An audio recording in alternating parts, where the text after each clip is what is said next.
માર્કેટયાર્ડમાં આજે 3 વાગ્યા બાદ વેપારીઓએ બંધનું એલાન કર્યું છે। ઊંઝા એપીએમસી ચૂંટણી થયા અને 4 મહિના વીતવા છતાં જીતેલા ઉમેદવારોનું બોર્ડ નથી લગાવવામાં આવ્યું ને તેથી રોષે ભરાયેલા વેપારીઓએ યાર્ડ બંધ કરવા નિર્ણય લીધો છે। ચૂંટાયેલા પ્રતિનિધિઓનું બોર્ડ ના બેસે ત્યાં સુધી માર્કેટયાર્ડ બંધ રહેશે। બંધના એલાન બાદ ઊંઝા વેપારી એસોસિએશનના હોદ્દેદારો બેઠક કરી આગળનો નિર્ણય કરશે। વેપારી સમાજ આજે ઊંઝાના સમગ્ર વેપારી સમાજ કાચા દલાલ એસોસિએશન પાકાના વેપારીઓ પણ ભેગા થઈને સર્વાનુમતે નિર્ણય કરેલો છે કે જ્યાં સુધી લોક ચૂંટાયેલા પ્રતિનિધિઓની બોર્ડ ના બેસે ત્યાં સુધી ઊંઝા ગંજ બજાર બંધ રાખવાનો નિર્ણય કરેલો છે। અમદાવાદ નિકોલ વોર્ડમાં ગટર પાણી સમસ્યા પર કોંગ્રેસનો હલ્લાબોલ। કોર્પોરેશન વિપક્ષ નેતા શહેજાદ ખાન પઠાણ વિરાટનગર પહોંચ્યા। કોંગ્રેસના કોર્પોરેટર સહિત અનેક સ્થાનિક લોકો પણ હાજર રહ્યા। પૂર્વ ઝોનલ ઓફિસ ખાતે ડીવાયએમસી વિપુલ ઠક્કરને રજૂઆત કરાઈ। હાથમાં બેનર સાથે તમામ લોકો પહોંચ્યા હતા। બોર્ડમાં પણ આ મુદ્દા પર ચર્ચા કરશે।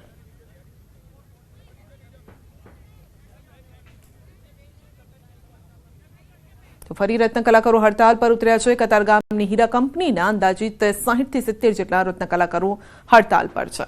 હીરાના ભાવમાં વધારો કરવાની માંગ કરી છે અને અગાઉ બાંહેધરી આપી હોવા છતાં ભાવ વધારો ન કરાતા રોષ વ્યક્ત કર્યો।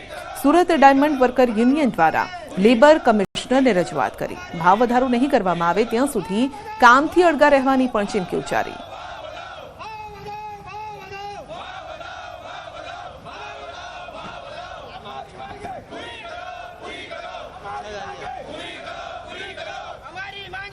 હમણાં કંપનીના મેનેજમેન્ટ સાથે મારી વાત થઈ છે તો મેં એને એવું કીધું કે લેખિતમાં બાંહેધરી આપો જેથી કરી કારીગરોને વિશ્વાસ આવે અને કારીગરો કામ તૈયાર। પરંતુ એ લોકો કોઈ વસ્તુ કે અમે અમારી પાસે પાવર નથી તો અમે એવું કહેવા માંગીએ છીએ આ મોંઘવારીમાં જો તમને ન પોસાતું હોય તો રત્ન કલાકારને કઈ રીતે પોસાય। એટલે મારી એટલી જ માંગણી છે કે આ રત્ન કલાકારો મોટી એક્સપેક્ટેશન નથી, 1.5 થી 2 રૂપિયા ભાવ વધી જાય તો કામે બેસવા થઈ જાય। 18,000 કંઈ થતું નથી। 5,000 અમારે ભાડા ભરવા પડે છે, 5,000 ભાડા ભરવા પડે છે। એમાં ભાડા ભરીએ કે પછી છોકરાની ફી ભરીએ કે અમારે દેવું છે માથે, થોડા લોન ચાલુ છે અમારે તો હું કરીએ 17,000 માથે એ જ માંગણી છે અમારે ભાવ વધારવા જોઈએ। જે ભાવ તોડેલો હતો જૂનો દિવાળી પહેલા એ જ ભાવ મૂકી દીધો। પછી અમારે જે 12 વર્ષ પહેલા કામ થતું હતું એ જ કામ અત્યારે થાય છે। હવે અમે આ પગારમાં અમારે કેવી રીતે પોવાય। જેતપુરના સાડી ઉદ્યોગમાં બાળ મજૂરીનો પર્દાફાશ થયો છે। સાડીના કારખાનામાંથી 31 બાળ મજૂર છોડાવ્યા છે। એનજીઓએ પોલીસને સાથે રાખીને બાળકોને છોડાવ્યા અને સાડી પ્રિન્ટિંગ ઉદ્યોગની પેટા કામગીરીમાં સાડી ફિનિશિંગ અને ઇસ્ત્રીના કામનો પણ સમાવેશ થાય છે। તો જેતપુરમાં બાળ મજૂરો કામ કરતા હોવાના પુરાવા મળતા એનજીઓને મળતા તેઓએ રેડ કરી હતી। જેતપુર ઉદ્યોગનગર પોલીસ સ્ટેશન ખાતે 3 વિરુદ્ધ ફરિયાદ નોંધાઈ છે। તો આ સાથે જ મધ્યપ્રદેશ, બિહાર, ઝારખંડ જેવા રાજ્યોમાંથી બાળકોને બોલાવવામાં આવતા હતા અને મજૂરી કરાવાતી હતી। કારખાનાઓમાં રેસ્ક્યુ માટે નીકળ્યા હતા અને 2 કારખાનામાંથી ટોટલ અમને 31 બાળકો અમે રેસ્ક્યુ કર્યા છે। આ બાળકો બિહાર અને યુપીના મળી આવ્યા છે। આ બાળકોમાં સૌથી નાનું બાળક 11 વર્ષનું અને સૌથી મોટું બાળક 17 વર્ષનું મળી આવેલ છે। ગોધરામાંથી નકલી હોસ્પિટલ ઝડપાઈ છે। કોઈપણ પ્રકારના લાયસન્સ વગર ગેરકાયદેસર રીતે ચાલતી હોસ્પિટલનો પર્દાફાશ થયો। માન્યતા પ્રાપ્ત તબીબી ડિગ્રી વગર હોસ્પિટલ ચલાવતા તબીબની પોલ ખુલી છે। પંચમહાલ એસઓજી અને ગોધરા જનરલ હોસ્પિટલની સંયુક્ત તપાસમાં હકીકત સામે આવી। ભુરાવા વિસ્તારમાં પુત્રીના નામે આસ્થા નામની નકલી હોસ્પિટલ ચલાવતો હતો નકલી તબીબ। પોલીસે એલોપેથી દવા સહિત બોગસ તબીબ સંદીપ ભીડેની પણ અટકાયત કરી છે। સમગ્ર મામલે પોલીસે ફરિયાદ નોંધી કાયદેસરની કાર્યવાહી હાથ ધરી છે।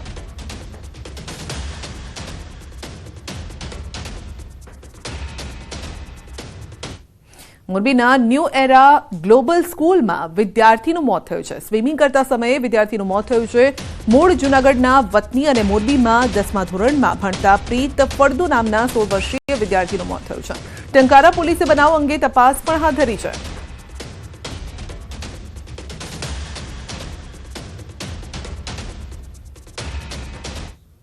સૌરાષ્ટ્ર યુનિવર્સિટીમાં કરોડોના ખર્ચે બનેલ સ્વિમિંગ પુલ શોભાના ગાંઠિયા સમાન બન્યો છે. 2017માં 9 કરોડના ખર્ચે આંતરરાષ્ટ્રીય કક્ષાનો સ્વિમિંગ પુલ બનાવવામાં આવ્યો હતો, પરંતુ છેલ્લા 6 મહિનાથી સ્વિમિંગ પુલ બંધ હાલતમાં ધૂળ ખાઈ રહ્યો છે. યુનિવર્સિટીના સત્તાધીશોએ અણઆવડતના કારણે સ્વિમિંગ પુલ સદંતર બંધ કર્યો છે. કાયમી સ્વિમિંગ કોચ ન હોવાથી અને મેન્ટેનન્સનો ખર્ચ વધુ હોવાથી સ્વિમિંગ પુલ બંધ કરવામાં આવ્યો હતો. યુનિવર્સિટીના શારીરિક શિક્ષણ નિયામકે જણાવ્યું છે કે પુલમાં માત્ર 16 થી 17 લોકો જ આવતા હતા, જ્યારે કે પુલના મેન્ટેનન્સનો ખર્ચ વધુ આવતો હતો અને તેથી પુલ બંધ કરાયો છે. આવતા દિવસોમાં ફરી ચાલુ કરવા પ્રયાસ કરાશે.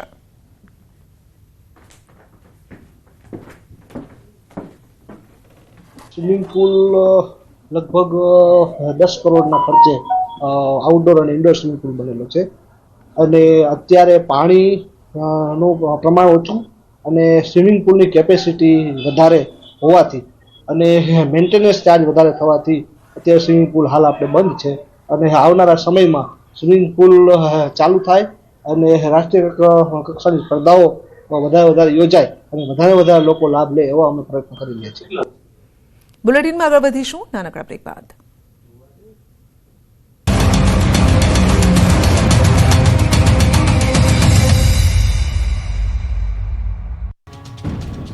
ચોમાસાને લઈને ખેડૂતો માટે આનંદના સમાચાર આવ્યા છે. આ વખતે વરસાદને લઈને ખેડૂતોએ ચિંતા કરવાની જરૂર નથી. માંગ્યા કરતાં પણ વધુ વરસાદ પડી શકે છે. હવામાન વિભાગે વર્ષ 2025ના ચોમાસાને લઈને પૂર્વાનુમાન કર્યું છે. કેન્દ્રીય હવામાન વિભાગના અનુમાન મુજબ ચોમાસામાં સામાન્યથી વધુ વરસાદ પડી શકે છે. 105% જેટલો વરસાદ થવાની સંભાવના છે. અનુમાનમાં 5% વધઘટ સંભવ છે. અલ્નીનો અને IOD ન્યુટ્રલ રહેવાની સંભાવના છે. આવનાર ચોમાસા માટે સ્થિતિ સંપૂર્ણ અનુકૂળ. ગુજરાતના ખેડૂતો માટે પણ મોટા રાહતના સમાચાર છે. ગુજરાતમાં પણ સામાન્યથી વધુ વરસાદની સંભાવના છે. સમગ્ર દેશમાં માત્ર તમિલનાડુ, લદ્દાખ, પૂર્વોત્તરમાં સામાન્યથી ઓછો રહેશે વરસાદ. બીજી તરફ હવામાન નિષ્ણાંત પરેશ ગોસ્વામીએ પણ ચોમાસાને લઈને આગાહી કરી છે. તેમના કહેવા પ્રમાણે મે મહિનામાં પ્રી મોન્સૂન એક્ટિવિટી શરૂ થશે. 2025નું ચોમાસું સામાન્ય રહેવાની શક્યતા. 96 થી 106% વરસાદ પડી શકે.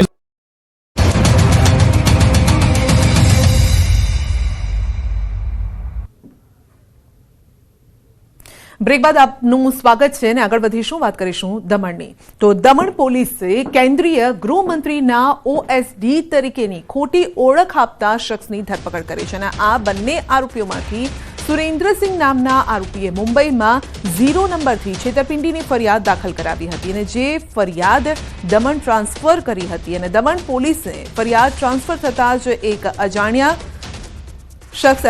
કોલ આવ્યો હતો. પોલીસને કોલ આવે છે ને જેમાં કહે છે કે 0 નંબરથી ટ્રાન્સફર થયેલી આ ફરિયાદના ફરિયાદી શહેજાદને સહયોગ કરી તપાસ પ્રભાવિત કરવા માટે સૂચના આપી હતી. જોકે કેન્દ્રીય ગૃહમંત્રીના OSD તરીકેની ઓળખ આપતા આ ફોન કોલ પર પોલીસને શંકા જતા તપાસ કરવામાં આવી અને તપાસમાં ખુલાસો થયો કે ગૃહમંત્રીના OSD તરીકેની ઓળખ આપતો નંબર યુપીનો છે.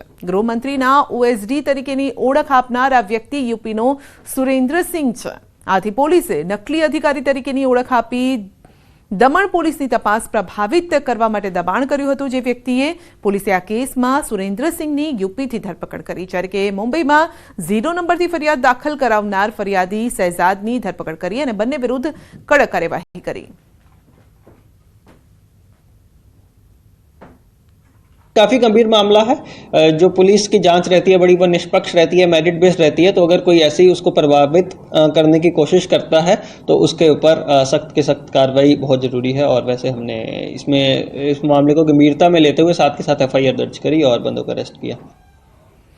રાજકોટ શહેર પોલીસ કમિશનરના ફિંગરપ્રિન્ટ વિભાગમાં ફરજ બજાવનારી મહિલા કોન્સ્ટેબલ શીતલ પટેલે ફિલ્મ જગતમાં પગ માંડ્યો છે. તો ડિસિપ્લિનરી ફોર્સમાં કામકાજ કરતા કરતા આ મહિલા કોન્સ્ટેબલે ગુજરાતી ફિલ્મ રણભૂમિમાં પણ લીડ એક્ટ્રેસ તરીકે કામ કર્યું છે. રાજકોટ ખાતે ફરજ બજાવનારી મહિલા કોન્સ્ટેબલ શીતલ પટેલે ન્યૂઝ 18 ગુજરાતી સાથે વાતચીતમાં જણાવ્યું કે તેમના પિતાનું સ્વપ્ન હતું કે તે સરકારી નોકરી મેળવે, સમાજની સેવા કરે અને તેથી પોતાના પિતાનું સ્વપ્ન સાકાર કરવા તેમણે મહેનત કરી, ગુજરાત પોલીસમાં સરકારી નોકરી મેળવી. પરંતુ શીતલને નાનપણથી જ એક્ટિંગ સાથે તેઓ જોડાવા માંગતા હતા અને પિતાની સાથોસાથ પોતાનું સ્વપ્ન પણ તેઓએ પૂરું કરવું હતું, માટે ગુજરાતી ફિલ્મ જગતમાં પગ માંડ્યો.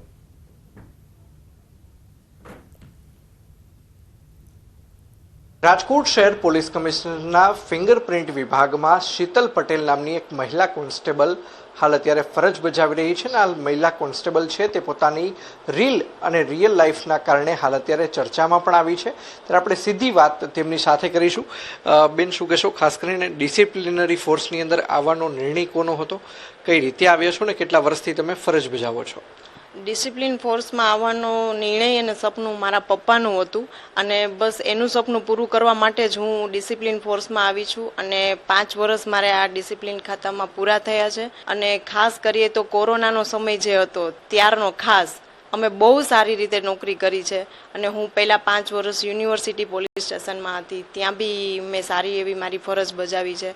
અને આજ દિન સુધી હું એક નિષ્ઠાથી મારી ફરજ બજાવું છું. અને ખૂબ આ જે નોકરી છે એનો બી મેં ખૂબ આનંદ લીધો છે. રાસ, ગરબા, નાટક, અભિનય આ બધું કરવું ગમે ને અભિનય ક્ષેત્રમાં મારું સપનું હતું કે હું એક દિવસ મારું આ સપનું બી પૂરું કરીશ એમ મારી મહેનતથી. તો બસ મેં એક મૂવી માટે ઓડિશન આપ્યું અને રણભૂમિ મૂવીનું નામ છે અને એક સ્ત્રી સશક્તિકરણને લઈને આખો જ મૂવી છે. આગામી દિવસોમાં શીતલ પટેલ છે તે કોઈ બીજા મૂવીમાં જોવા મળી શકે એમ છે? કોઈ ઓફર અત્યારે આવી હોય કે કોઈ વિશે આપ વિચારી રહ્યા હોય એવું કશું છે? શું કહેશો આ વિશે? જી, મેં આ સ્ત્રી સશક્તિકરણનું મૂવી કર્યા બાદ મને ઘણી બધી ઓફરો આવી છે. પણ મારું સપનું છે કે હું મારું ગુજરાતી કલ્ચર નહીં મૂકું અને મને જો સારી વાર્તાઓ મળશે, સારી સ્ટોરી લઈને કોઈ આવશે તો હું જરૂર કરીશ. દરેકના એક અલગ સપના હોય છે. બધા જ ગવર્મેન્ટ નોકરી કરે એવું જરૂરી નથી હોતું, પણ ગવર્મેન્ટમાં તમે છો પણ છતાં બી તમારા એવા સપના હોય છે કે અધૂરા રહી ગયા છે. તો બસ મારું એટલું જ કહેવું છે કે ક્યારેય સપનાઓને મારતા નહીં. તમે એની માટે મહેનત કરો, દિવસ રાત મહેનત કરો અને આગળ આવો અને તમારા સપનાઓ પૂરા કરો. મહિલા કોન્સ્ટેબલ શીતલબેન પટેલ કે જેઓ રણભૂમિ ફિલ્મમાં લીડ એક્ટ્રેસ તરીકે કામકાજ કરી ચૂક્યા છે ને હાલ આના જ કારણે તેઓ હાલ ચર્ચામાં પણ જોવા મળી રહ્યા છે. અંકિત પોપટ, ન્યૂઝ 18 ગુજરાતી, રાજકોટ. ગૌચર જમીનમાં જાહેરમાં ખ્રિસ્તી ધર્મનો પ્રચાર કરતો એક શખ્સ ફરી નજરે પડ્યો છે. ઉકાઈની પાથરડા કોલોનીમાં પ્રચાર કરતો દેખાયો છે. આ શખ્સ સ્થાનિકો દ્વારા અટકાવવાનો પ્રયાસ કરાયો. આ જ શખ્સ અગાઉ સોનગઢમાં પ્રચાર કરતા દેખાયો. ગૃહ રાજ્યમંત્રી હર્ષ સંઘવીએ પણ ધર્મ પરિવર્તન સામે સખત કાર્યવાહીના આદેશ આપ્યા. મોરારી બાપુએ પણ પોતાની કથામાં ધર્માંતરણ થતું રોકવા કહ્યું હતું અને છતાં જાહેરમાં ધર્મ પરિવર્તનનો પ્રયાસ થતા તંત્રની કામગીરી પર સવાલ ઉઠ્યા છે. તાપીમાં જાહેરમાં ખ્રિસ્તી ધર્મનો પ્રચાર જોવા મળ્યો છે. વધુ અપડેટ મેળવીશું સંવાદદાતા હેમંત પાસેથી. જી હેમંત, ધર્મ પરિવર્તનને લઈને અનેક વખત વિવાદ થઈ ચૂક્યા છે. અહીંયા જાહેરમાં ધર્મ પરિવર્તનનો પ્રચાર થઈ રહ્યો છે.